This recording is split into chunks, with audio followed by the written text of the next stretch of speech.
नमस्कार. विशेष मराठीच्या या इंस्टाग्राम लाईव्हमध्ये आपणा सर्वांचं स्वागत. अर्थात आजच्या या लाईव्हमध्ये आपण एका खास व्यक्तीशी भेटणार आहोत, ज्या व्यक्तीनं आपलं जगणं हे दिवसेंदिवस मरणासन्न बघितलं आहे. आपला खडतर प्रवास हा काय असतो, आपली जगण्याची एक उमेद ठेवून हा सगळा प्रवास करत असताना एका नव्या पर्वाला सुरुवात केली आहे आणि या पर्वाची कहाणी आज आपण या इंस्टाग्राम लाईव्हच्या माध्यमातून ऐकणार आहोत. तेव्हा जमलेल्या माझ्या तमाम रसिक प्रेक्षकांनो, मी आपल्या सर्वांचं स्वागत करतो आणि लगेच आपण या इंस्टाग्राम लाईव्हला सुरुवात करणार आहोत. काही क्षणांमध्ये आपल्या आजच्या ज्या ताईंसोबत आपण चर्चा करणार आहोत. आजचा जो काही परिसंवाद आहे, तर या परिसंवादामध्ये आज आपण भरपूर अशा गोष्टी त्यांच्याकडून जाणून घेणार आहोत. तोपर्यंत तुम्हालाही काही प्रश्न असतील, काही विचारायचं असेल तर कमेंट बॉक्समध्ये मला कळवत चला, म्हणजे मला आपले प्रश्न किंवा काही जर गोष्टी असतील तर त्या कळतील. आजच्या या इंस्टाग्राम लाईव्हमध्ये आपणा सर्वांचं पुनश्च एकदा स्वागत. त्या आल्यानंतर आपण लगेच सुरुवात करत आहोत. तत्पूर्वी हा जो काही आपला प्रतिसाद मिळतोय आणि विशेषतः हे काही जे लाईव्ह चालू आहे विशेष मराठीचं किंवा वरद बहुउद्देशीय सेवाभावी संस्थेच्या आयोजनातून, तर या इंस्टाग्राम लाईव्हला आपल्या सर्वांच्या प्रतिसादामुळे दिवसेंदिवस एक मागणी वाढत चालली आहे आणि या मागणीसाठी देखील तेवढे ज्ञाते वक्ते आणि अनेक मंडळी इथं समोर येत आहेत. तर या सगळ्यांना घेऊन आपण इंस्टाग्राम लाईव्ह करत आहोत. मोठमोठाले व्यक्ती आपल्यासोबत जोडले जात आहेत. तर आपण पुन्हा एकदा ट्राय करतोय माईंना बोलवण्यासाठी.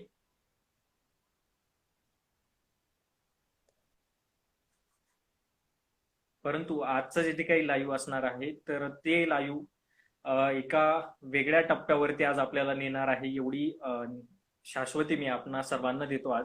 कारण हे जे काही लाईव्ह आहे, तर हे लाईव्ह नाहीये. मुळात हे लाईव्ह असणं किंवा आपण व्यक्त होणं, बोलणं हा आजचा प्रवास नाहीये.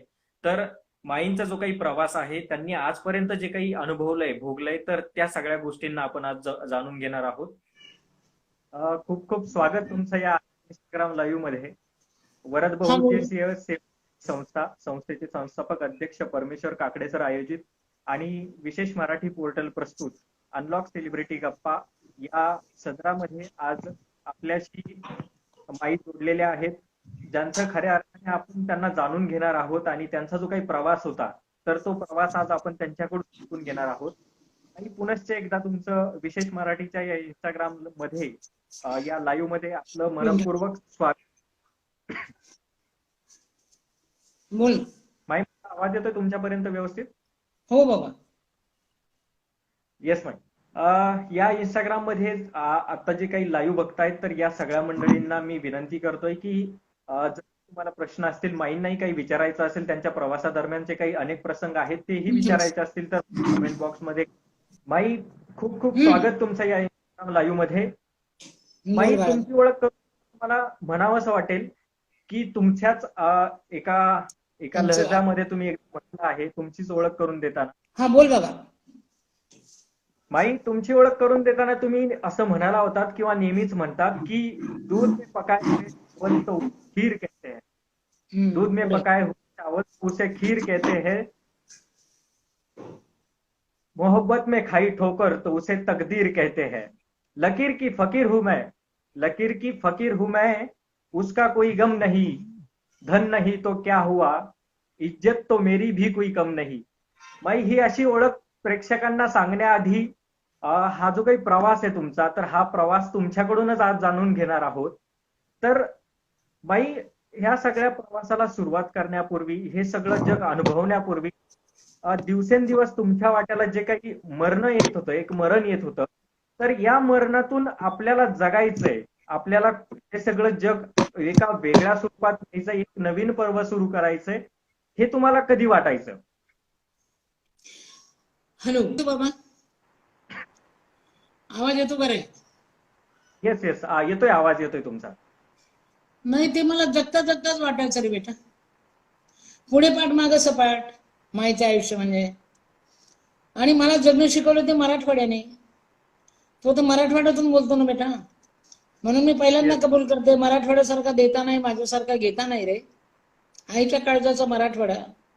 अरे तुमच्या मराठवाड्यामध्ये, अरे मी भीक मागत होते बेटा, तेव्हा मी 20 वर्षाची होते.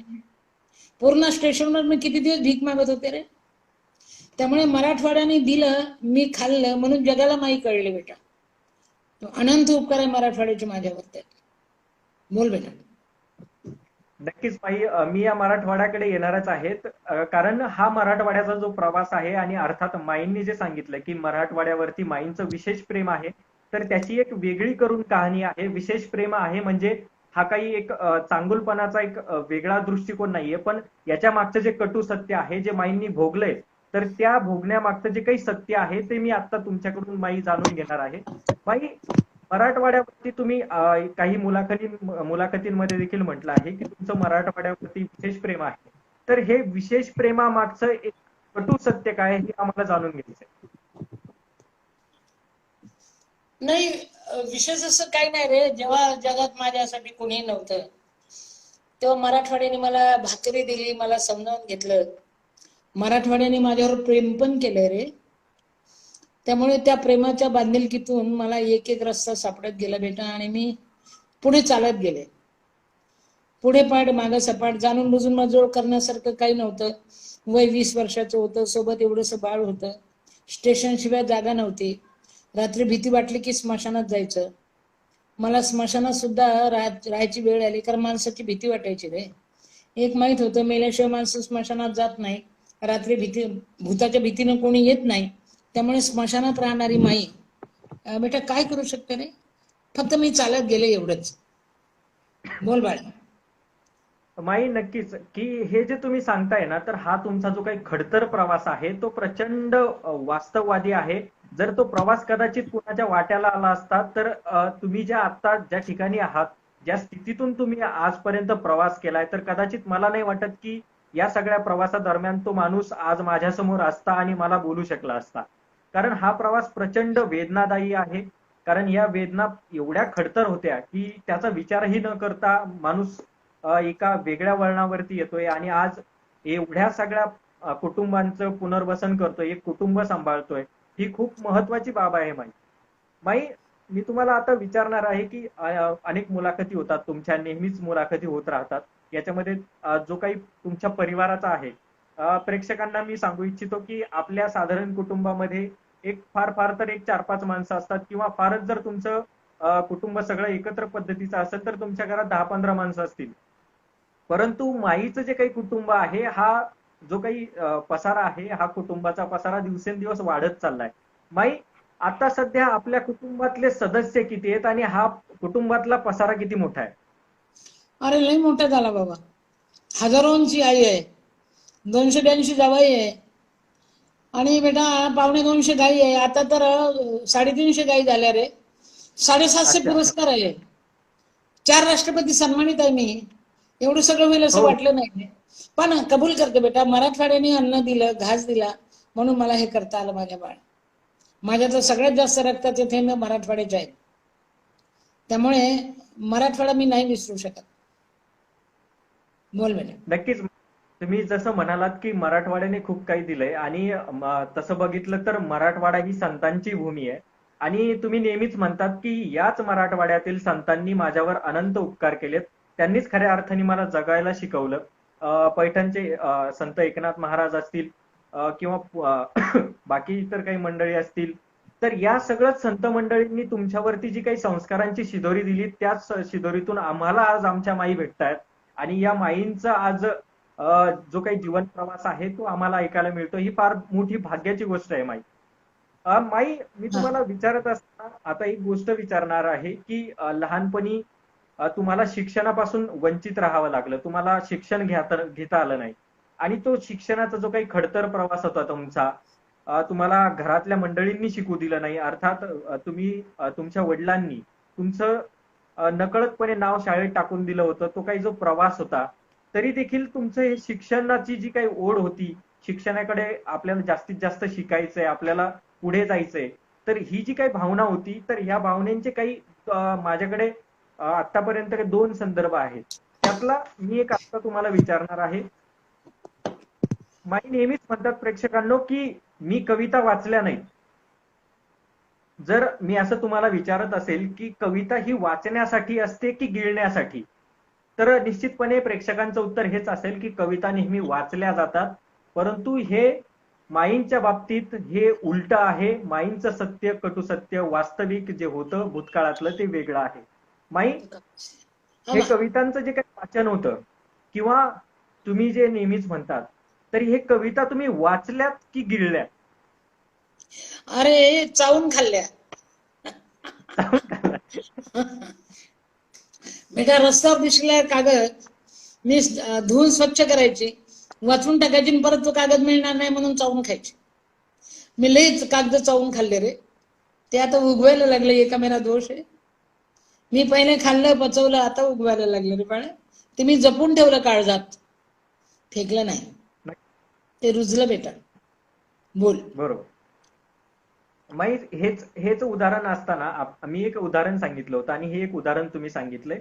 त्याच्या मागचं माई, ह्या कवितांचं वाचन करत असताना तुम्हाला कविता फार आवडायच्या. म्हणजे गदी माडगुळकरांच्या कविता असतील, बहिणाबाईंच्या कविता असतील किंवा बाकी काही कविवर्य असतील, यांच्या कविता तुम्ही फार वाचायचात.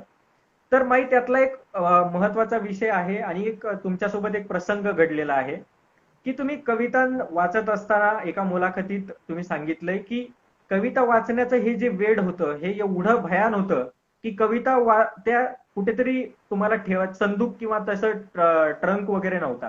तर ह्या कविता तुम्ही अडगळीला कुठेतरी एखादं छिद्र वगैरे असेल, उंदराचं बीड असेल किंवा काहीतरी, तिथे कविता ठेवायचा तुम्ही. त्यातला एक प्रसंग आहे माई. हा प्रसंग मला तुमच्याकडून जाणून घ्यायला आवडेल. बोल बोल.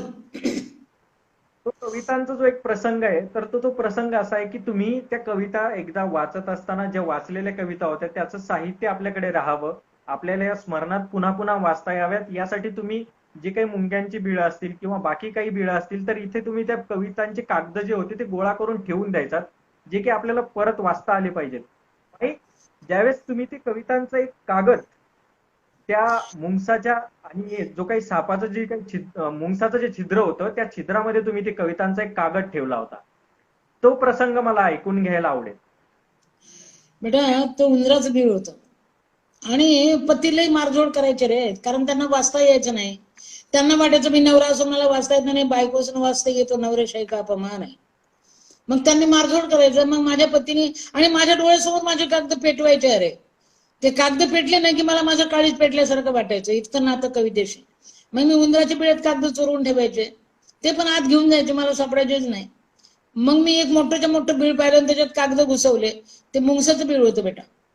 आणि मुंगसाला वाटलं ये तो साप आहे आपला जाने दुश्मन. माझा हात त्याला सापासारखा वाटला. त्याने माझ्या हाताची करंगळी पकडली. माझ्या डाव्या हाताची करंगळी वाकडी आहे बेटा, सरळ कधी झाली नाही. याला मुंगूस चावला, साप चावला, याला इंगळी चावली, लई चावलं काय काय त्या डाव्या हाताचा करंगळीला. आणि रक्ताची धार कागदावर गळत होती आणि गदिमांची कविता होती बेटा त्या कागदावरती की माऊलीच्या दुधा परी आले मृगाचे तुषार, भुके झाल्या ताण्या परी तोंड पसरी शिवर. मी वाचनाची भुकी होते पण कवितेच्या कागदावर, गदिमांच्या कवितेवर माझ्या रक्ताची धार गळत होती बाळ. मी रक्ताचं अर्ध देऊन वाचलं, त्यामुळे मला ते विसरता नाही आलं रे. त्यामुळे मला ते विसरता नाही आलं बाळ. त्यामुळे खूप मोठी किंमत दिली मी कवितासाठी. आणि मग तर मी चावून चावून खायला लागले. ते एकीकडे उंदीर चावते, मुंगूस चावते, नवरा पेटवते, त्यामुळे कटकटच नको. कागद वाचायचा आणि चावून चावून खायचा. मी लयच कागद चावून खाल्ले रे. ते चावून खाल्लेले उगवायला लागले. एका मेरा दोष आहे. मी पहिले खाल्लं पचवलं नंतर उगवलं माझ्या बाळ. मी काळजात जपून ठेवलं सगळं. बोल ना. माई, मी तुम्हाला हे सांगत होतो की तुम्ही जसं सांगितलं की त्या कवितांची ओढ एवढी होती की मी ते कविता चावून चावून गिळायचे आणि त्या कविता आता उगवायला लागल्यात. माई, आपण आपल्या घरातील लहान मुलांना देखील, बाळांना असंच सांगत राहतो की जेव्हा ते एखादं फळ खातात तर त्यांना आपण नेहमी म्हणतो की हे फळाच्या बिया गिळू नकोस, त्याचं एक झाड उगवेल. माई, हे तसंच काहीतरी एक गणित आहे का की तुम्ही कविता गिळून घेतल्या आणि आता ह्या कविता पुनश्च एकदा बाहेर येत आहेत? झाड उगवलं, त्याला फळं झाड लागले उगव कवितेचे. बोल बेटा बोल. नक्कीच. नक्कीच. ही जी काही फळं आहेत, तर हा फळांचा जो काही मोठा पसारा आहे आता, तर हा हम्म. दिवसेंदिवस वाढत आहे. माई, मी हा. तुम्हाला आता प्रश्न विचारतोय असा, की हे जे काही एक मरणासन्न जगणं होतं तुमचं, दिवस दिवस वाट्याला यायचं, अन्न मिळायचं नाही, व्यवस्थित असं जागा नव्हती, किंवा बाकी इतर खूप प्रचंड असे प्रश्न होते. माई, कधी हा प्रवास करताना वाटलं नाही की म्हणजे आपण कशासाठी हा 8 तास करतोय? कधी तुम्हाला हा जो प्रवास आहे, तुमच्या वाट्याला जी काही प्रश्न आलीत आता एवढी मोठी, तुम्ही ज्यावेळेस 20 वर्षांचा होतात आणि हा तुमचा प्रवास सुरू झाला तेव्हापासूनचा, तर तुम्हाला कधी जागा भेटायची नाही व्यवस्थित, झोपायला हे नव्हतं, कपडे व्यवस्थित नव्हते, अन्न मिळायचं नाही, दिवसभर भुकेलं राहावं लागायचं, तर कधी असं वाटलं नाही की आपण कशासाठी हा 8 तास करतोय, आपण कधीतरी मागं फिरायला हवं? अरे मरावंसं वाटत होतं रे. 3 वेळा मरणाचे प्रयोग केले पण अनसक्सेस, आत्महत्या. मरण पण येत नव्हतं ना रे. मग मरण येत नाही म्हणून जगायचं ठरलं. 3 प्रयोग माझे सक्सेस नाही झाले बेटा. एकदा एक भिकारी रडत होता, मी मरायला चालले होते. म्हटलं थोडं पुण्य करून मरावं म्हणून मी त्याला 2 घास खाऊ घातले. मग जो भाकरी घेतली होती मी, कारण मेलेच नाही तर भूक लागेल ना. भूक नसो पण शिदोरी असो, ती भाकरी त्याला खाऊ घातली, पाणी पाजलं. ते बाबा मेलं नाही रे, ते माझ्याकडे बघून हात जोडत होता, अन्नदाता सुखी बाबा. मग म्हटलं याला अन्न खाऊ घातलं, याने हात जोडले, हे जगलं, मेलं नाही, आपण का मरतो? चल मरणाऱ्यांसाठी जगूया. वाईटातून चांगले निर्माण झालं बाळ. विचार फक्त चांगला केला की मरण्यापेक्षा चल आता मरणाऱ्यांसाठी जगू, आणि जगता आलं रे. मेले असे तर संपलं असतं ना. म्हणून जगा, मरू नका बेटा. दिवस उगवतो, एका रात्रीचा इंतजार करा. रात्र संपते, पहाट आपली आहे. बोल बाळा. बरोबर माई. माई, हे काही 3 प्रसंग जे आहेत, तर हे प्रसंगही आम्हाला जाणून घ्यायला आवडतील. त्यातला एक प्रसंग माई आता मी सांगतोय की तुम्ही एकदा सांगितलं होतं की तुम्ही बसने प्रवास करत होतात, परंतु बसचे पैसे नव्हते तुमच्याकडे तुम्हाला प्रवास करण्यासाठी. अक्षरशः कंडक्टर देखील तुम्हाला त्या एसटी मध्ये घेत नव्हता, परंतु तुम्हाला प्रवास तर करायचा होता. हा प्रवास करत असताना एक चहावाला तुमच्याकडे येतो आणि तुम्हाला चहा देऊ इच्छितो. तर हा जो काही प्रसंग आहे माई, हा एकदा आम्हाला सांगा पुन्हा एकदा. अरे तो चहावाला नव्हता. रात्री मी त्या गावामध्ये भजन म्हटलं होतं, जेवायला मिळावं म्हणून मी भजन म्हणायचे. मग भजन म्हटलं की भोजन मिळायचं रे. मग रात्री मला भोजनही दिलं, लोकांनी 10-5 चपात्या पण दिल्या, मी त्या बांधून घेतल्या. शिळे खायची सवय होती. आणि मी रात्री एका स्टेशनवर त्या चपात्या खाल्ल्या, रात्र काढली. दुसऱ्या दिवशी स्टेशनवर मी नंबर लावला. मी एका गावला 2 दिवस राहायची नाही, मुक्काम पोस्ट फिरस्ती. मग दुसऱ्या दिवशी मी नंबर लावला रे एसटीला. खूप प्रचंड आभाळ आलेलं, आणि मी रात्री भजन म्हटलं म्हणून मला भोजन मिळालं होतं बेटा. मी रात्री जीव तोडून भजन म्हटलं होतं, मला भजन म्हणता यायचं.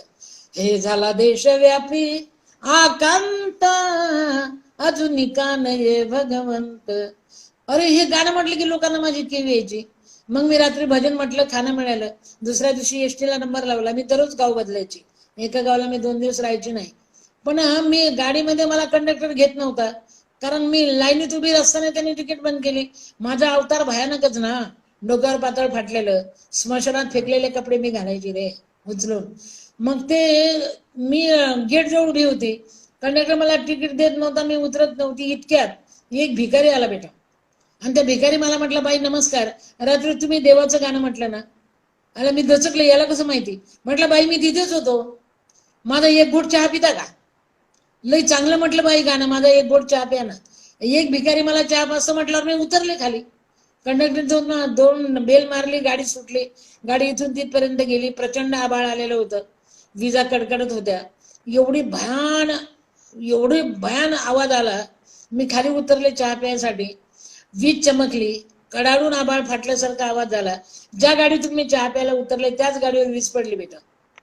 अख्खी गाडी राख झाली. ड्रायव्हर कंडक्टर 2-2 फुटाचे कोळशे झाले. मी चहा प्यायला उतरले म्हणून वाचले. नंतर मी शोधलं त्याला, अरे याने चहा प्यायला उतरलं म्हणून मी वाचले ना. तो भिकारी कुठे आहे? लई शोधलं पण तो सापडलाच नाही बेटा. तो कोण? आयुष्यभर प्रश्न आहे. त्या दिवशी मी मरू नये म्हणून मला खाली चहाच्या बहाण्याने उतरवणारा कोण? मग त्या दिवशी मी ठरवलं, आता नाही मरत मी, आता मला जगायचंय, मरणाऱ्यांसाठी जगायचंय. आणि त्याच वेळेस मी विचार केला की मला जर दुसऱ्यांसाठी जगायचं असेल तर माझ्या मुलीचं काय? ती जर सोबत असली तर माझ्यातली आई चुकेल रे. आई अशी असते. पण तेव्हाच मी 3 वर्ष विचार करत होते मुलीचं काय. मग मी माझी मुलगी पुण्याच्या श्रीमंत दगडूशेठ हलवाई गणपती ट्रस्टला देऊन टाकली. संकल्प सोडला कृष्णार्पण. प्रतापराव गोडसेंच्या हातावर ते अध्यक्ष. आणि मग पहिला घेतलेला मुलगा पुणे जिल्ह्याचा दीपक. मी माझं सोडल्यानंतर दुसऱ्याचं घेतलं रे बाळा. आई चुकेल याची भीती वाटत होती बेटा. आज त्याने आई सोडली, आईने आपल्या स्वतःची मुलगी सोडली म्हणून, ममताने आई सोडली म्हणून माझ्या मुलीचं नाव देऊन संस्था सुरू केली. सासवड जवळ कुंभारवाडला ममता बालसदन. तर माझा पहिला सांभाळलेला मुलगा सांभाळतो. म्हणजे मुलांनी माझं देणं परत केलं बेटा. त्यामुळे संस्था उभ्या झाल्या रे. कीच गरी मी खसखस सिंधुताई सपकाळ. माझे लेकरं मोठी झाली, त्यांना खांद्यावर घेतलं सगळं म्हणून मला जगता आलं. एक बाई काय करू शकते रे. हा, त्यावेळेस मी एकटी जगत होते, नंतर सोबत आले सगळे. हे ते पाहिजे जातीचे, माझी जात उपाशी पोटाचे, माझी जात भुकेली असलेली, माझी जात अरे दगड चावून खावीशी वाटत होती पण दगड चवायचं सामर्थ्य नव्हतं बाळा. ही माझी जात, भिकारनीची माझी जात, फेकून दिलेली माझी जात. कोणाचा अभिमान सांगू रे. एकच सांगते, मी जगले तुम्ही जगा. बोल बेटा. नक्कीच माई.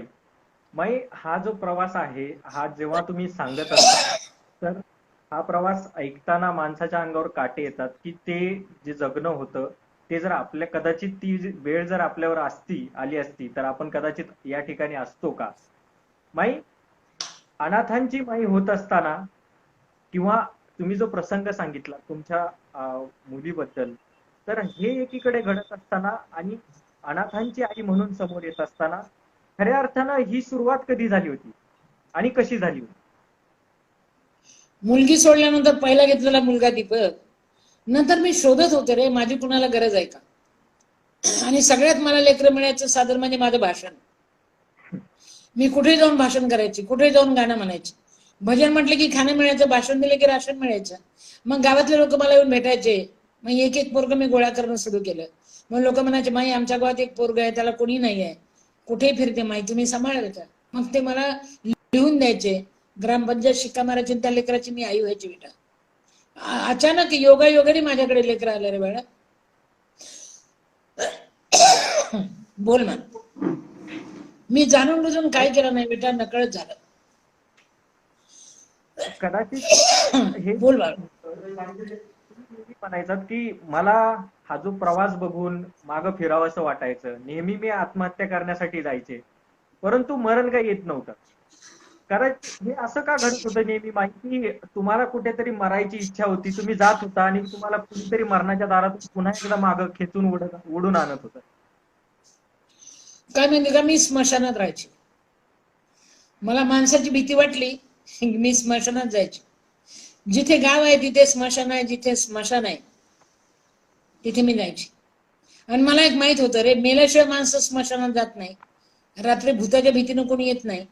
आणि रात्री मला जर कोणी पाहिलं ना ते बोंबलतच पडायचं भूत भूत म्हणून. ओरिजिनल भूत मी असायची रे. त्यामुळे एक दिवस मी रडत होते स्मशानात बेटा. कारण काय माहिती का, लय भूक लागली होती. लोक हाकलून द्यायचे रे, भाकरी पण द्यायचे नाही. मग मी त्या दिवशी स्मशानात रडत होते रे बेटा. मला कोणी नाही, मग जवळ काय पण नाही. आणि इतक्या माझ्या लक्षात आलं कोणीतरी पीठ टाकलेलं आहे. प्रेत जळत होतं बेटा. टाकलेलं पीठ हवा सुटला आणि माझ्याकडे उडत येत होतं. मग मी विचार केला, अरे पीठ आहे. मग मी झाडाचे पानं तोडले, त्यावर ते पीठ टाकलं. एका फुटक्या मडक्यात पाणी होतं ते टाकलं. माणूस कधी वाईट नसतो बाळ, पोटाची भूक वाईट असते. मला आयुष्यात भूक लागली नसती तर मला दुसऱ्याची भूक कधी कळली नसते. येथे पाहिजे जातीच आहे. मी ते पीठ भिजवलं, एवढीशी भाकरी झाली. जळणाऱ्या प्रेतावर भाकरी भाजली. ज्या दिवशी मी भाकरी भाजून प्रेताजवळ खाल्ली त्या दिवशी मला खूप भीती वाटायला लागली रे. त्या दिवशी मला खूप भीती वाटत होती. कारण त्या दिवशी बहुतेक पौर्णिमा असावी. सगळीकडे चक्क उजेड होता. पलीकडे गाडलेलं प्रेत खरा खरा एक मसनेऊत उकरत होतं. सगळे गिधाडं त्या दिवशी माझ्या अवतीभोवती होते. एक मेलेल्या गायचं प्रेत गिधाडं बसले की हलत होतं बेटा. आणि काय प्रसंग असेल तो. मी स्मशानात, प्रेतावर गिधाडं बसलेले, ते प्रेत हलते, मी भाकरी खाल्लेली. माझं मन मला सांगत होतं मर, हे काय जिंदगी आहे का. आणि मी जोरजोरात रडत होते बेटा. आतून आवाज आला, गलती कर रही सिंधुताई, मला मरायचंय, मला मरायचंय। कफन को जेब नहीं होती और मौत कभी रिश्वत नहीं लेती, जब सरेंगे तब मरेंगे ऐसा तय कर, मरने वाले के लिए जीना सीख। मी जोरात ओरडले, मरणे कॅन्सल। परत मी मरण्याचे प्रयोग नाही केले बेटा। त्या दिवशी मी कायमचं स्मशान सोडलंय। आता तर स्मशानाचे उद्घाटन माझ्या हस्ते होते रे। कराडजवळ स्मशानाचं उद्घाटन झालं माझ्या हस्ते। अरे काय पॉश होतं रे ते मशान। मला लईच होतं तिथे, फुलांचे झाडं बिड, मला तिथे मरावसंच वाटत होतं अरे। काय मशान पण अगदी सुखरूप झाले रे, पण त्यावेळेस काही नव्हतं बेटा। 2 असतात, तिसरं मस्तक, जळणारं प्रेत, प्रेत उकडणारा मसण्याहून, झपटा मारणारे गिधाड, ओरडणारे कावळे, गावाचे भुंकणारे कुत्रे, कारण स्मशान गावाच्या जवळच असते ना। काय भयान होतं रे, आजही ते डोळ्यासमोर दिसते बेटा। आणि या प्रसंगाने मला बळी दिले बेटा। चल, असे माझ्यासारखे जे असेल त्यांच्यासाठी जगूया। आयुष्यामध्ये कोणी प्रेम करणारे पण मिळाले, मला प्रेमाने खाऊ घालणारे पण मिळाले, माझ्यावर मायाची पाखर घालणारे सुद्धा मिळाले रे। मला सगळे वाईट मिळाले असं नाही, चांगले पण मिळाले बेटा। त्यांचे आभार मानायचे राहिले रे। आणि हे सगळं मराठवाड्यात घडलं बा। त्यामुळे मराठवाड्याचे अनंत उपकार आहे। महाराष्ट्राला माई दिली असेल ती मराठवाड्याने दिली बाळा। पुणेकर नंतर झालेले, मी पहिले मराठवाडा। म्हणजे विदर्भात जन्म, भीक मागितली मराठवाड्यात, आणि संस्था उभ्या झाल्या पुणे जिल्ह्यात। असा हा प्रवास आहे, त्रिवेणी संगम। बोल बाळा। नक्कीच माई हे मराठवाड्याचं भाग्य असेल की तुम्ही जरी म्हणत असाल की मराठवाड्याने माई दिल्या, पण मला म्हणावंसं वाटेल वैयक्तिक की मराठवाड्याला माई मिळाल्या हे मराठवाड्याचं भाग्य आहे आणि आमच्यासारख्यांचं भाग्य आहे। माई, तुम्ही नेहमी बोल म्हणतात की मुक्तीला माझं समर्थन आहे, बोल परंतु मुक्त स्त्रीला, स्त्री मुक्तीला तुम्ही समर्थन करता, परंतु मुक्त स्त्रीला तुम्ही कुठेतरी असं म्हणता की मुक्त स्त्रीने नेहमी आपला व्यवस्थित वावर ठेवावा, हे असं का बरं वाटतं तुम्हाला? नाही, मी स्त्रीमुक्तीला प्राधान्य नाही देत। स्त्रीमुक्तीसोबत माझं भांडण आहे। आम्ही अच्छा, मुक्त होणं चाहत नाही रे, आम्हाला मुक्त करू नका। आम्हाला तुमच्यात गुंतवून घ्या, आणि आम्ही तुमच्यात गुंततो, तुम्ही आमच्यात गुंतलं पाहिजे। एकतर्फी नाही, देणे घेणे 50-50। मला मुक्त व्हायचं नाही रे। स्त्री मुक्त झाली तर जगू शकत नाही बेटा। ती कुठेतरी गुंतली तरच तिचा पाय गुंत्यामध्ये गुंतलेला असतो, तिला मरायचा अधिकार नसतो बेटा। त्यामुळे मुक्त बिक्त स्त्री नको, फक्त तिची जोपासना करा, तिची काळजी घ्या, तिला थकलीस का म्हणा, एवढंच माझं सांगणं असतं। स्त्रीला मुक्त करून कसं झालं, अख्खी निर्मिती तर तिच्या हातात आहे। माई मी हे म्हणत होतो की आपण सगळ्या जर बाबी बघितल्या समाजातील, जाती धर्मातल्या असतील किंवा सामाजिक आर्थिक एकूण सगळ्याच गोष्टींनी जर आपण त्याचं अवलोकन केलं, तर त्या त्या बाबतीत मी बोलत होतो की स्त्री ही मुक्त असायला हवी। नाही, तिला मुक्त असू देऊ नका, ती मुक्त होणार पण नाही। ती गुंतूनच असते। पहिले नवऱ्यात गुंते, नंतर लेकरा बाळात गुंते, लहानपणी माहेरमध्ये गुंतलेली असते। ती मोकळी कशी असते रे, कुठे असते रे ती मोकळी? तिला गुंतण्यामध्ये जास्त प्रेम आहे बेटा। मी एकटे असते तर मी जगू शकले नसते, संपले असते। मी स्वतःला गुंतून घेतलं म्हणून मी जगले। गोतावळा तिला हवा असतो बेटा, ती एकटी नाही जगू शकत। तिच्या अवतीभोवती तिचं कोणीतरी असलं पाहिजे तर ती जगू शकते। मी माझं विश्व निर्माण केलं रे, माझा गोतावळा मीच उभा केला बेटा, आणि गुंतून पडले रे। बरोबर। मुक्ती नको आम्हाला, आम्हाला प्रकृती, आम्हाला संस्कृती जपायचे। आम्ही एकटे नाही राहणार, तुमच्या सह जगणं चाहतो। तुम्ही फक्त नोंद घ्या आमच्या कष्टाची, तुम्ही फक्त नोंद घ्या, आम्ही आहोत तुमच्या सोबत याची, एवढंच मागणं आहे। बरोबर। बोल। माई, हा जो प्रवास आहे, ज्या प्रवासातून तुम्ही एवढं सगळं तुम्हाला बळ मिळालं आणि ह्या बळारूपी आज तुम्ही इथपर्यंत पोहोचलात। माई, लहानपणीचा प्रसंग आहे तुमच्या जीवनातला की जर प्रेक्षकांना हा प्रश्न मी केला तर कदाचित त्याचं उत्तर अनपेक्षित असू शकतं, तो प्रश्नही त्याचं उत्तरही एक फार विचित्र असू शकतं। माई, आपण जर विचारलं सहज कुणाला की गोठ्यामध्ये जन्म कुणाचा होतो, तर सगळ्यांचंच असं एक उत्तर असेल सहजपणे की गाई वासरांचा जन्म गोठ्यात होतो। परंतु तुमच्या जीवनामध्ये हे अगदी विरोधाभासात्मक आहे। अर्थात ममताताईंबद्दल जर बोलायचं झालं तर त्यांचा जन्म जो आहे हा गोठ्यात झाला। हा प्रसंग माई कसा होता, किती विदारक सत्य होतं त्याच्या मागे, आणि त्यावेळेसची प्रसंग कसा होता, तुमची मानसिक स्थिती काय होती त्यावेळेस? काय माहिती का बेटा, मी 20 वर्षाची होते, आणि गायीशी माझं फार जवळचं नातं होतं रे। मी गायीचं शेणच काढायचे दररोज। नवऱ्याने गाई वळायच्या आणि आम्ही शेण काढायचा, हा रस्ता होता तिथला. त्यामुळे गाई सहवासातच असायची मी. जातीने गवळी, गाई नाही तर काही नाही. त्यामुळे गायच्या गोठ्यात जन्म झाला याचं वाईट वाटलं नाही. पण जेव्हा गायच्या गोठ्यात भूक लागली तेव्हा दगड चावून खावीशी वाटत होते रे. दगड चावायचं सामर्थ्य नव्हतं बेटा. एका गायीने माझ्या अंगावर उभं राहून मला वाचवलं माझ्या बाळ. म्हणून त्या दिवशी गाय अंगावर उभी राहिली नसती तर सगळ्या गायी मोकळ्या केल्या होत्या. मी मेले असते बाळ, एका गायीने वाचवलं. म्हणून मी त्या गायीचा गळा धरून रडले आणि तिला वचन दिलं, माय गाय असून माय झालेस, मी शेवटला रक्ताचा थेंब असेपर्यंत फक्त माय होईल, बदलणार नाही. मी बदलू शकले असते पण गायीला दिलेलं वचन मी पाळलं रे बाळा. ती कोणाला माझ्याजवळ येऊ देत नव्हती. अरे उठवत होती मला, उठ जगायचंय. हे गायीने शिकवलं रे मला. त्यामुळे मी माई झाले रे. बोल बेटा. नक्कीच माई.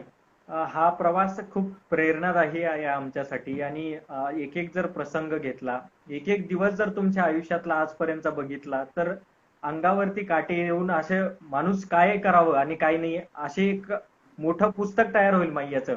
माई, हे सगळं घडत असताना, तुमची जडणघडण होत असताना, तुमचं शिक्षण जरी अपुरं असलं 4थी पर्यंत, तुम्ही म्हणतात की हाफ हाफ चौथी आपली, तर याबद्दल बोलत असताना हाफ मॅन, तर हे हे जे आहे माई, तर तर हे शिक्षण आहे, हे शिक्षण घेताना सुद्धा तुमच्यातली जी प्रचंड इच्छाशक्ती होती, कवितांचं वाचन असेल, साहित्याबद्दलची ओढ असेल, अनेक गोष्टी जाणून घेण्याची जी ओढ होती, आणि तुमचं जे काही स्मरणशक्ती आहे, तर ही कशी काय एवढी मोठी सामर्थ्यवान बनत गेली? बेटा, चंदन घासल्यानंतर श्वास सुटवणार आहे. आयुष्य चंदनाचं करून नका बेटा. तो सुगंध आयुष्यभर पुरतो. मला आईने शिक्षणाला विरोध केला नसता तर मी एवढ्या कष्टाने शिकले नसते. हाफ टाइम 4थी पास. बापाने नाव टाकलं म्हणून मी शाळेत गेले. म्हशी पाण्यात बसल्या की मी शाळेत जायचे. म्हशी पाण्यातून उठून शेतात घुसल्या की शेतकरी शाळेतच बोंबलं द्यायचं. एक दिवस शेतकरीच बोंबलत आला, त्याने डबल मारायचं मला. आणि तेव्हा मास्तरला कळालं की मी उशिरा काय येते. मला वरपास करून टाकले मास्तरने. त्यामुळे म्हशी वळत वळत शाळेत जाणारी मी काय करू शकते रे. शिक्षण आवडायचं पण जमलं नाही बेटा.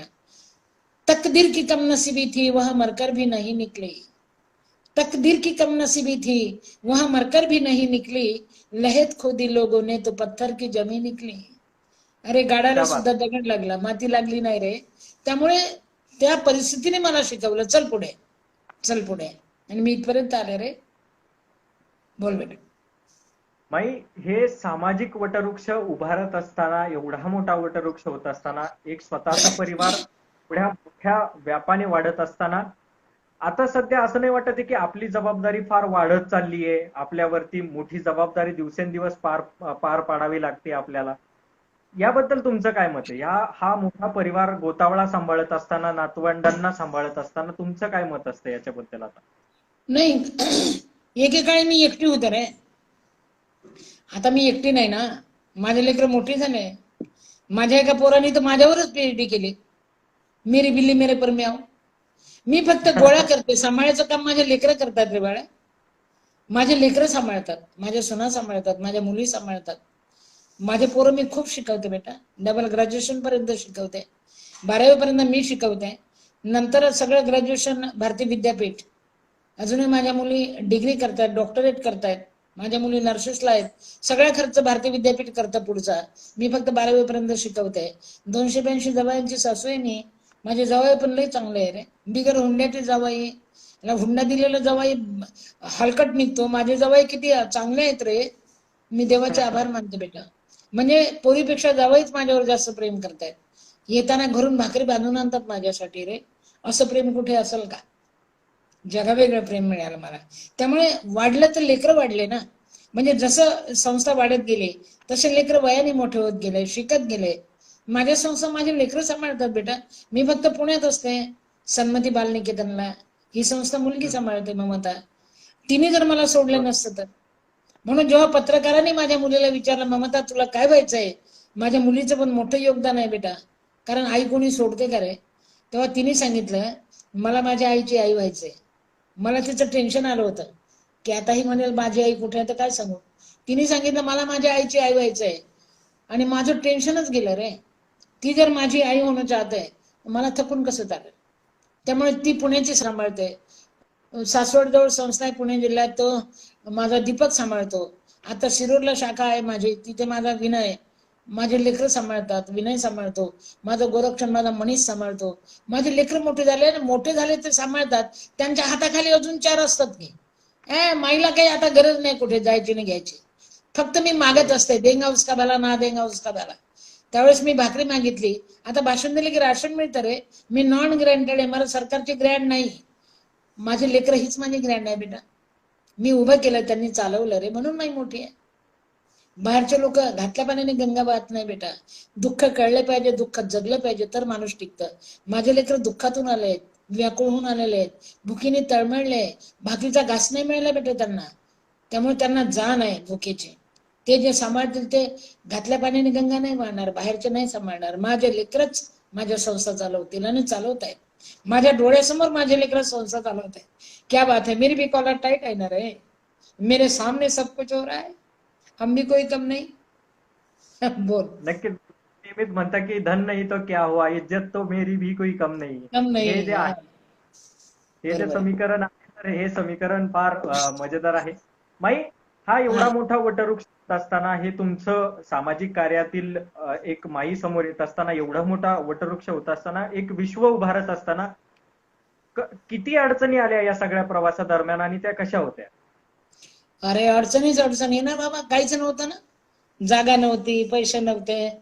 सकाळ झाली, दिवस निघाला की भुकीचीच फार प्रॉब्लेम असायचे रे. एका ताटामध्ये 10 लेकरं जेवायचे बेटा, त्यांचे हात मावायचे बाई माझ्या बाळ.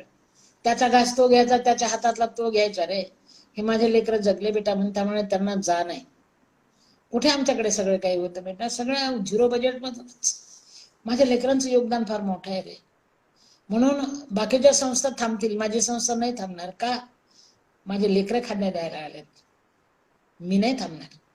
मी असेल नसेल, माझे लेकर उभे असेल, याची मला खात्री आहे. बोल ना माई. हे जे काही आहे, आता तुमची जी काही संस्था आहे, तर ही नॉन ग्रँटेड आहे. तर या नॉन ग्रँटेडचा महत्वाचा भाग म्हणजे की यांना शासनाचं अनुदान मिळत नाही. तर या सगळ्या एवढ्या सगळ्या संस्था सांभाळत असताना अनेक अडचणी असतील. त्यातील मुख्य अडचणी म्हणजे काय असतात या संस्थांना, जेणेकरून आपण या लाईव्हच्या माध्यमातून आपले जे काही प्रेक्षक वर्ग आहे, जे बघत असतील, ज्यांना कदाचित तुमच्यापर्यंत पोहोचायचं असेल, तर त्यांना आपण एक आवाहन करू शकतो? मॅडम, सगळ्यात मोठी अडचण असते भुकेची. कारण भूक दररोज लागते, 4 दिवसांनी लागत नाही रे. मी पहिले गाणं म्हटलं तर खाणं मिळालं, आता भाषण दिलं की राशन मिळते. आणि आता तर कोरोनामुळे भाषण पण बंद आहे रे. 10 महिने झाले मी एका जागेवर बसून आहे. खाली पोलीसवाले कुलूप लावून जातात, मला बंद करतात, माझ्यासोबत फोटो पण काढून नेतात, माई सापडली म्हणतात.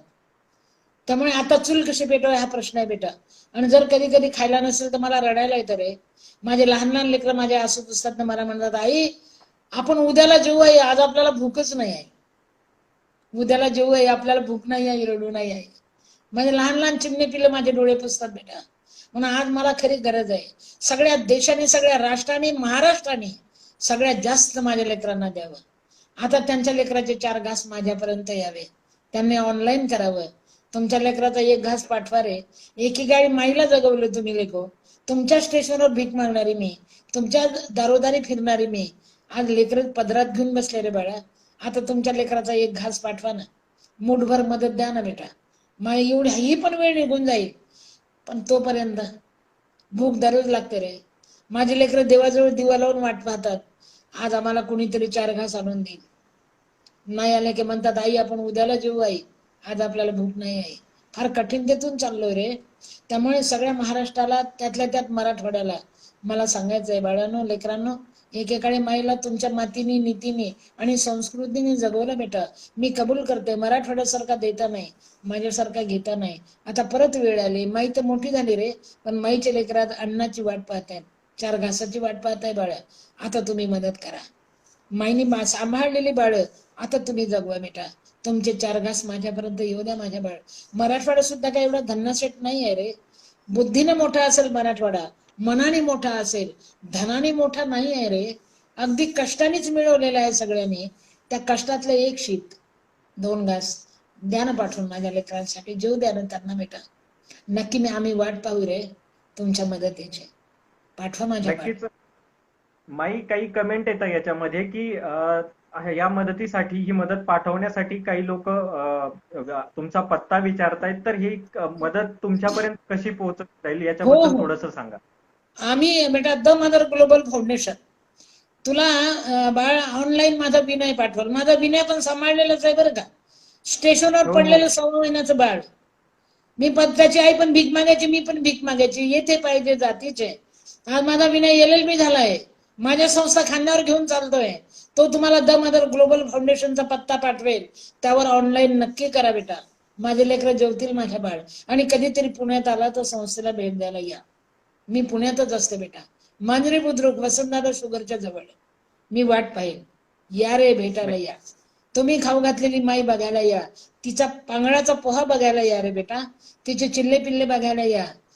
तुम्ही माईला मोठं केलं, जगवलं, सगळा पसारा उभा झाला बेटा. त्यामुळे आता मात्र पाठवा. आता गरज आहे त्याची. गरज आहे बेटा. गाईला चारा नाही, लेकरांना खायला नाही, फोडणीला तेल नाही रे. परवाला भाजीला फोडणीला ना, भाजीला हळद नव्हती बेटा, फक्त हळद. किती लहानशी बाबरे हळद नव्हती. एक चिमुकलं पळत पळत आलं. मला म्हटलं आई आज अजिबात जेवू नको म्हटलं. म्हटलं का रे? जेवून खाऊन आला बरं का तो. आणि मला म्हणतो आई जेवू नको बरं का. म्हटलं का रे? भाजी बिघडली म्हटलं आपली. का? हळद नाही रे, पांढरी झाली. त्या दिवशी मला कळालं हळदीने सुद्धा अडू शकतं. हळद मिठाने सुद्धा जगता येत नाही बेटा त्याच्याशिवाय. त्यामुळे तुम्ही पाठवा. तुमच्या लेकराचे 4 घास, तुमच्या कष्टाचे 2 घास नक्की पाठवा बेटा. माझ्या लेकरांना जगवेल आणि पुन्हा मी बाहेर पडेल. पुन्हा भाषण द्यायला लागेल. भाषण दिले की राशन मिळेल रे.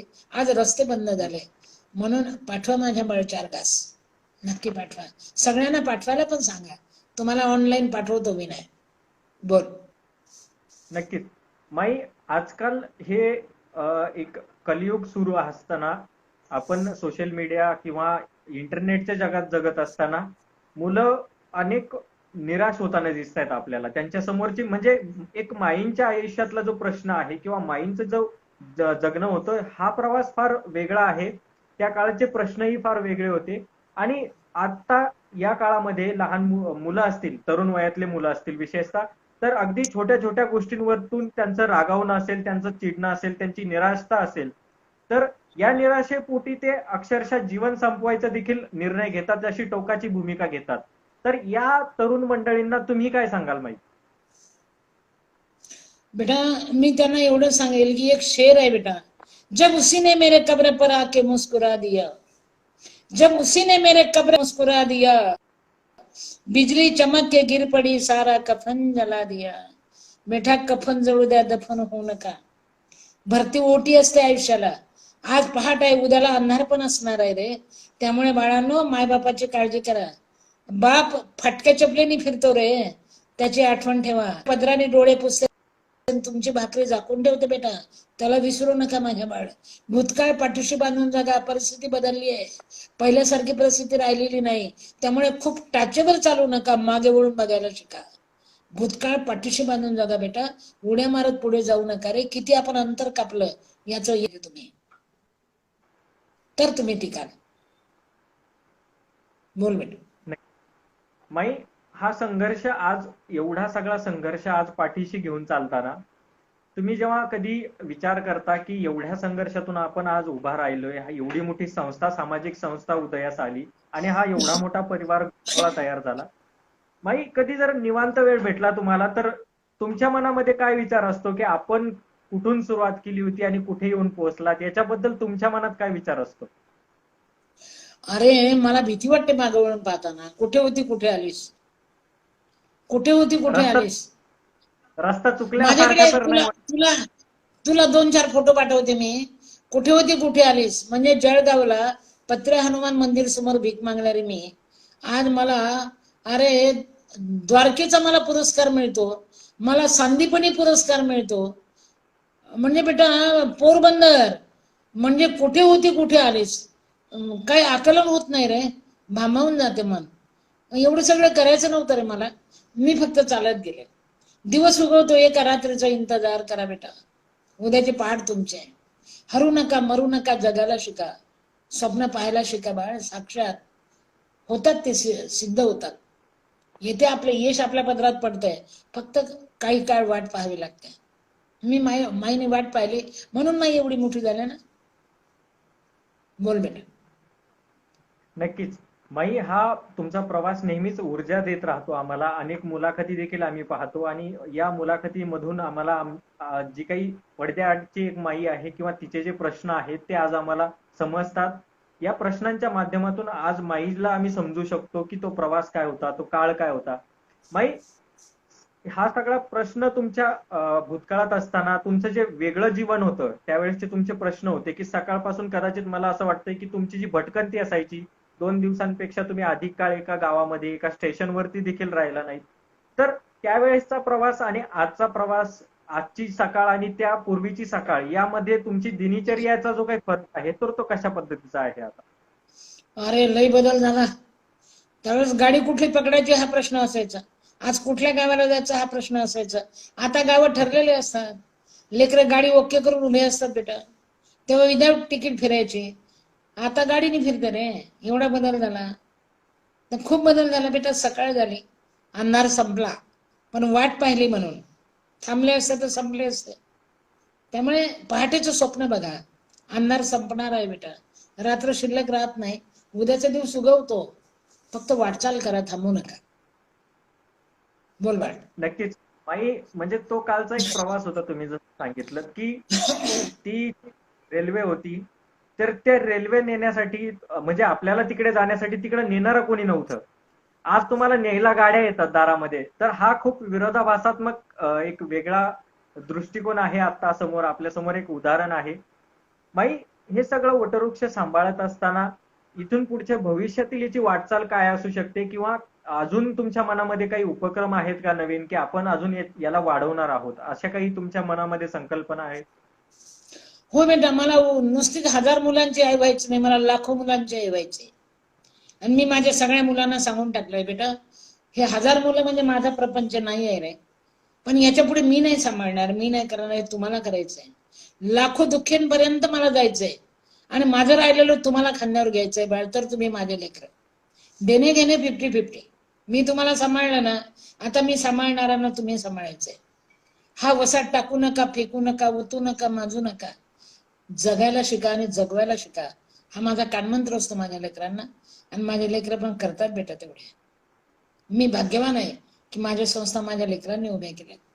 मी फक्त आणून टाकले रे, दुसरं काही नाही केलं मी. बोल. माई, एक काळ असा होता की तुम्हाला सासरच्यांनीही टाकून दिलं, तुम्हाला घरच्यांनीही सोडून दिलं, नवऱ्याने कधी साथ दिली नाही.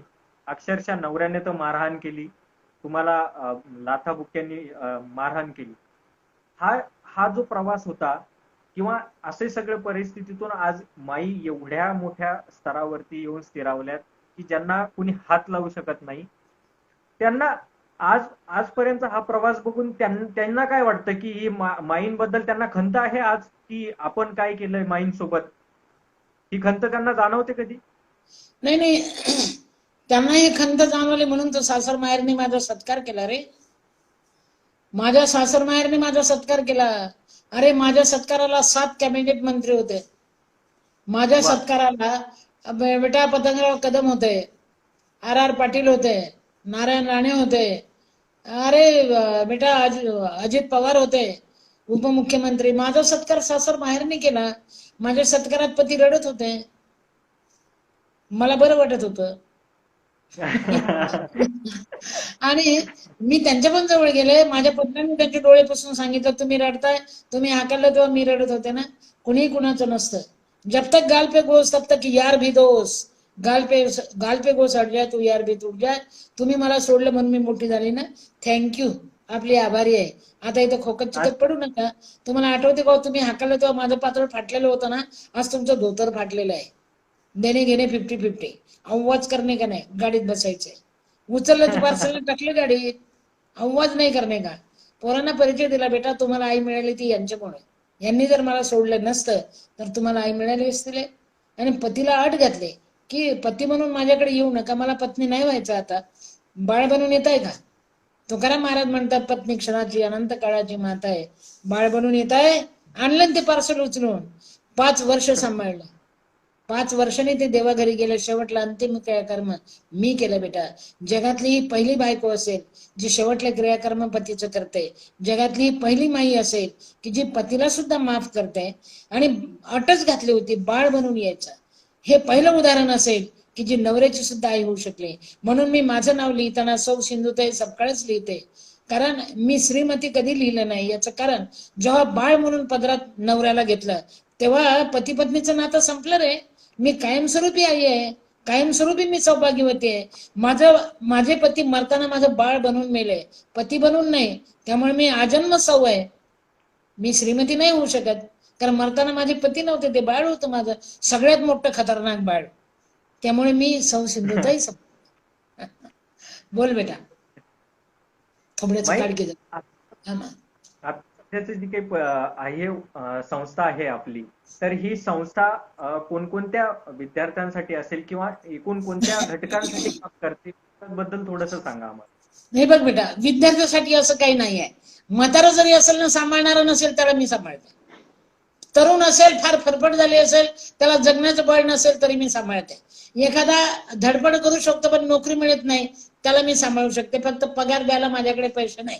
त्यांनी यावं, माझ्या लेकरांची सेवा करावी, आम्ही जे खातो ते त्यांनी पण खावं. एखादी निराधार बाई असेल, बाईला जगणं शक्य नाही उघड्या जगात, तिला मी पदरात घेईल, तिची मी सगळी काळजी घेईल, तिच्या लेकरांना पण मी शिकवेल. तिने माझ्या लेकरांसाठी काम करायचं, मी तिच्यासाठी आई आहे. ज्यांना कोणी नाही त्यांची माई शिकतात ना माझ्या लेकरांना. बोल बेटा. माई, एक तुमच्यासाठी एक मेसेज आलाय कमेंट मध्ये की त्या म्हणतायत मोहिनी दोनोडे, त्या म्हणतायत की 8वी 9वीत असताना त्यांनी माईंना वाचण्याची त्यांना संधी मिळाली होती आणि आज माईंना ऐकण्याची संधी मिळतीये. लवकरच ही संधी त्यांना भेटी स्वरूपात तुमच्याकडून मिळावी, ही अशी त्यांची एक मनस्वी इच्छा आहे. आणि असे अनेक मंडळी आहेत की जे कमेंट्स मध्ये आता आपल्या सोबत बोलतायत, तुमच्याबद्दल भरभरून बोलतायत. माईंना विशेष मराठीच्या माध्यमातून, वरद बहुउद्देशीय सेवाभावी संस्थेच्या माध्यमातून आज माईंना ऐकता आलं, माईंना जाणून घेता आलं आणि जो प्रवास होता माईंचा तो अगदी थोडक्यात आपल्याला समजून घेता आला. याबद्दल त्यांच्या काही कमेंट्स येत आहेत आपल्या याच्यामध्ये. माई, आपण आता शेवटाकडे जाणार आहोत. मी तुम्हाला शेवटचा प्रश्न विचारणार आहे. कधी माई असं नाही वाटत की आता की आपण आराम करावा, व्यवस्थित बसून राहावं? ही संस्था जी आहे अगदी स्थिरस्थावर झाली आहे, याचा वटवृक्ष झालाय, आपले जावई आहेत, सुना आहेत, नातवंड आहेत, आता आपण मस्त आराम करावा असं नाही वाटत तुम्हाला? अरे कोरोनामुळे मी घरात आहे तर मला ताप यायला लागला. आपण बसणार नाही बाबा. मुक्काम पोस्ट फिरस्ती जहा खाना वहा बसती. बसण्यासाठी आपलं आयुष्य नाही आहे. लेकरं तर माझी सेवा करतात बसल्या जागी, आता कोण करते? तेच करतात ना. पण नाही रे, आदत पडली ना, फिरून फिरून खायची, फिरून मागायची. स्वस्त नाही बसवत बेटा, फुकटचा आजार आलाय. मला रात्री ताप येतो बेटा, का तर मी किती दिवस घरामध्ये कोंडून बसलेले आहे. माझे लेकर तर मला जाऊ द्यायला तयार नाही रे बेटा, पण मला सहन होत नाही. कारण फिरतं आयुष्य आहे बेटा, एका जागेवर बसणार आयुष्य नाही. त्यामुळे जोपर्यंत होतो तोपर्यंत फिरत राहणार. शेवटी लेकर आहे सांभाळणार आहे. मला खात्री आहे माझ्या लेकरांची, माझ्या लेकर बदलणार नाही. घेतलेला वसा उतू नका, मातू नका, टाकू नका बाळांनो, त्याला शेवटपर्यंत न्या. माई तुम्हाला मिळाली नसेल तुम्ही कुठे असता. आता जे राहिलेले आहेत त्यांच्यासाठी तुम्ही उभं व्हायचंय. हा माझा वसा आहे बेटा. आणि देवा आम्हाला हसायला शिकव. आमचं ब्रीद वाक्य आहे, देवा आम्हाला हसायला शिकव, परंतु आम्ही कधी रडलो होतो याचा विसर पडू देऊ नकोस. भगवंता आम्ही कधीतरी रडलो होतो, आता रडणाऱ्यांपर्यंत आम्हाला जाऊ दे. आमच्या घासातले 2 शीत त्यांना देऊ दे. एवढंच आमच्यावरती कृपा कर. आमची बुद्धी अशीच असली पाहिजे, बदलायला नको. हे माझं शिकवण असतं रे, ते वाया कसं जाईल? बोल. माई, तुमच्या भेटींचं एकदा तरी सौभाग्य आम्हाला मिळावं, आम्हाला तुम्हाला भेटता यावं, ही आमची आता इच्छा आहे, ओढ आहे. आता सगळ्यांनी मला मदत पाठवा, माझ्या लेकरांना जेवायला पाठवा आणि पुण्यात आल्यानंतर माझ्या संस्थेला भेट द्यायला या. नक्कीच. मी सर्व रसिक प्रेक्षकांना ही विनंती करतोय, एक आवाहन करतोय की माईंच्या एकेकाळी माईला तुम्ही भरवलं ना, एकेकाळी माईला जेवायला दिलं ना, एकेकाळी सिंधुताई सपकाळ मराठवाड्याने जिवंत ठेवली ना. आता माझे लेकर जिवंत राहावे याची काळजी घ्या. देणे घेणे 50-50. मी माई झाले महाराष्ट्राची, तुम्ही गणगोत व्हा रे. पुन्हा नव्याने तुम्हाला मागते रे. महाराष्ट्राला माई दिली ती मराठवाड्याने, आता मराठवाड्यानेच माझ्या लेकराला 4 शीत द्या रे बेटा. मी घरात बसले आणि ही पदराची झोळी तुम्ही भरायची आहे. आता तेव्हा पोटात भरलं माझ्या 4 घासाचं अन्न. आता माझ्या लेकरांसाठी द्या रे बाळा. खरंच पाठवा बेटा, फार गरज आहे, फार गरज आहे. माझ्या बाळ जगा आणि जगू द्या, पुढे जा पण मागे वळून पहा. हरू नका, मरू नका, जगायला शिका. उद्याची पहाट आपली आहे बेटा, एवढाच विश्वास ठेवा. नक्कीच माई. ही झोळी मी तुम्हाला शब्द देतोय, माझ्या वैयक्तिक याच्यातून शब्द देतोय तुम्हाला, की ही झोळी नेहमी भरभरून राहील. तुमचे गणगोत दिवसेंदिवस वाढत जाईल. हा जावयांचा नातवंडाचा पसारा देखील असाच वटवृक्षाप्रमाणे वाढत जातील. वाढू याला दे रे, वाढू दे रे. नक्कीच वाढू दे माई. बाळा. हा जो तुम्ही आज अनेक गोष्टी आम्हाला सांगितल्यात, तुमचा जीवन प्रवास आम्हाला थोडक्यात समजून घेता आलावा, त्याबद्दल मी आपले आभार मानतो माई. वरद बहुउद्देशीय सेवाभावी संस्था ज्यांच्या माध्यमातून हे आज आपण लाईव्ह अरेंज केलं होतं, आणि विशेष मराठी पोर्टलच्या माध्यमातून हे जे काही आपण इन्स्टा लाईव्ह केलंय त्याच्या माध्यमातून तुम्ही आज आम्हाला जे मोलाचं मार्गदर्शन केलंय, ज्याबद्दल तुम्ही आम्हाला सांगितलंय आणि जी जगण्याची नवीन उमेद दिली आहे, तर ही अशीच उमेद, हीच ऊर्जा घेऊन आम्ही अजून पुढे जाणार आहोत. आणि यशाची जी शिखरे सर करत असताना आमच्या वाट्यातलं जे काही यश आहे ते नक्कीच तुमच्या पदरामध्ये टाकू आम्ही, आणि तुमच्या संस्थेला भरभरून अशी मदत नेहमीच पोहोचवली जाईल, अशी मी एक आपल्याला शब्द देतो. माई, या लाईव्ह मध्ये तुम्ही आलात, आमच्याशी गप्पा मारल्यात, आणि आम्हाला मी पण भरभरून वाट बघते रे बाबा. ऑनलाईन पत्ता पाठवते तुम्हाला, भेटायला या. वाट बघू रे बाळांनो. स्वतःची काळजी घ्या, काळजी घ्या लेकरांनो. चालत राहा, दिवस उगवणार आहे आपला, पहाट ठरलेली आहे. नक्कीच बोल माई. ना. अरे बाबा, मनपूर्वक आणि आभार. धन्यवाद माई. नमस्कार, नमस्कार, नमस्कार.